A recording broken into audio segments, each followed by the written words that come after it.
السلام علیکم۔ میں مریم حامد ہوں۔ میری ماں پیدائشی طور پر گونگی اور بہری تھی، جبکہ میں نے اپنے محبوب کے کہنے پر اپنی ہی سگی ماں کی آنکھوں کی بینائی چھین لی تھی۔ آج میرے پاس نہ میرا محبوب رہا اور نہ ہی میری ماں۔ آج میں در در کی ٹھوکریں کھاتے ہوئے اس بات کی تصدیق کرتی ہوں کہ غیر محرم کی محبت عذاب ہے یارب۔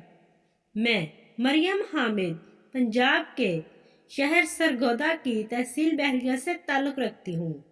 میرے والد صاحب پیشے کے لحاظ سے معذور تھے، جبکہ میری ماں پیدائشی طور پر گونگی اور بہری تھی۔ نہ جانے کیسے میرے والد صاحب میری ماں سے شادی پر رضامند ہوئے۔ یہ سوال میں کبھی والد صاحب سے نہ پوچھ سکی، کیونکہ وہ میرے ہوش میں آنے سے پہلے گزر چکے تھے، اور نہ کبھی ماں سے پوچھ سکی، کیونکہ میری ماں چاہ کر بھی مجھے یہ بات اشاروں سے کبھی نہیں سمجھا سکتی تھی۔ میرے والد صاحب کے انتقال کے بعد میری ماں نے میری پرورش میں کبھی کوئی کمی نہیں چھوڑی تھی۔ میری ماں کو سب سے زیادہ اس بات کی خوشی تھی کہ میں ان کی طرح گونگی اور بہری نہیں تھی۔ میں بول اور سن سکتی تھی۔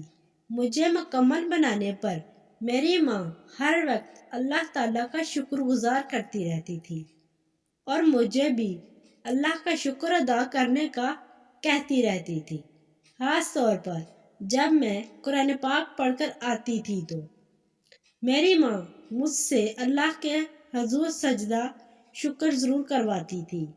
اتنی اچھی تربیت دینے کے باوجود بھی جب میں نے دنیاوی تعلیم حاصل کرنا شروع کی تو میٹرک کے بعد میری صحبت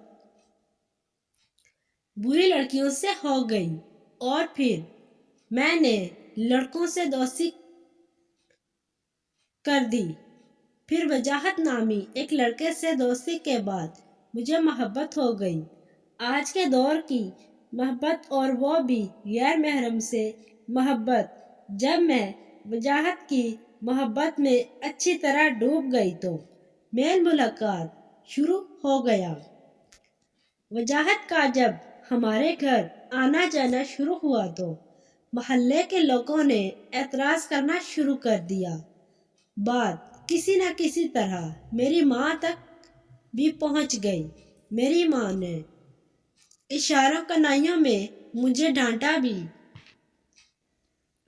مگر مجھے ماں کی ڈانٹ کی کوئی پرواہ نہ ہوئی، اور میں گناہ کے راستے پر چل رہی تھی۔ یہاں تک کہ ایک بار میری ماں نے مجھے وجاہت سے ملتے ہوئے رنگے ہاتھوں پکڑ لیا۔ وجاہت نے میری ماں کو محبت کی راہ میں رکاوٹ سمجھتے ہوئے راہ سے ہٹانے کا سوچا تو میں نے انکار کر دیا اور کہا اس طرح پولیس کیس بن سکتا ہے۔ پھر وجاہت کے ذہن میں ایک ترکیب آئی اور اس نے مجھے کہا، تمہاری ماں بول اور سن ویسے بھی نہیں سکتی۔ اگر اس کی آنکھوں میں ایلفی ڈال دی جائے تو یہ نہ کبھی ہمیں دیکھ سکے گی، نہ کبھی کسی کو کچھ بتا سکے گی۔ میں نے وجاہت کی بات ماننے سے انکار کر دیا، مگر وجاہت دوسری رات ایلفی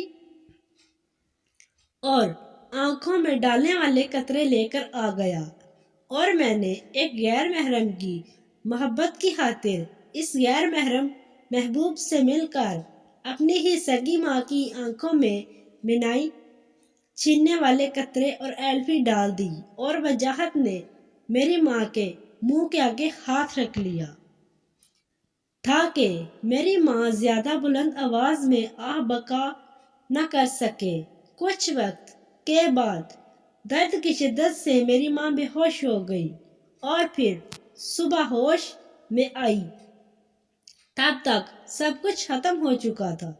میں نے بتایا کہ ماں نے آنکھوں میں آئی ڈراپس ڈالنے کی بجائے ایلپی ڈالی ہے، جس پر ڈاکٹر نے کوشش کر کے آنکھیں تو کھول دیں، مگر میری ماں کی بینائی ہمیشہ کے لیے چلی گئی۔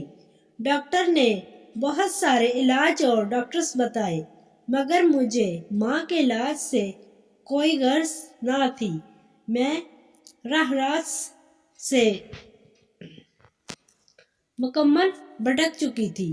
ماں کی بینائی جانے کے بعد میں نے کھل کر وضاحت سے ملاقات کرنا شروع کر دی۔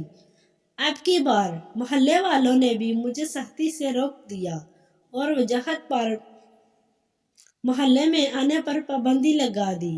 اس دوران میری ماں سیڑھیاں چڑھ کر چھت پر گئی اور صحیح طرح چھت کا اندازہ نہ کر سکنے کی وجہ سے چھت سے نیچے گر گئی۔ چھت سے گرنے کی وجہ سے میری ماں مر گئی اور ماں کی موت کے 5ویں دن میں وضاحت کے ساتھ گھر سے فرار ہو گئی۔ وضاحت نے مجھے 3 سال تک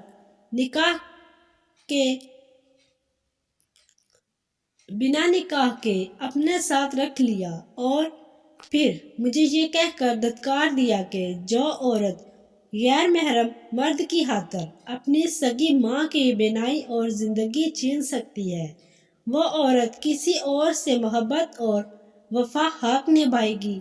یہ کہنے کے بعد وضاحت نے مجھ سے ہمیشہ کے لیے تعلق توڑ لیا۔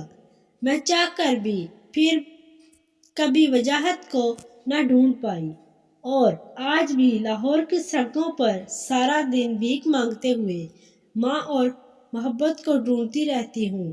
مجھے وضاحت تو نہیں ملتا، مگر میں اپنے جیسی ملنے والی ہر مریم حامد کو کہتی ہوں کہ غیر محرم کی محبت عذاب ہے یا رب۔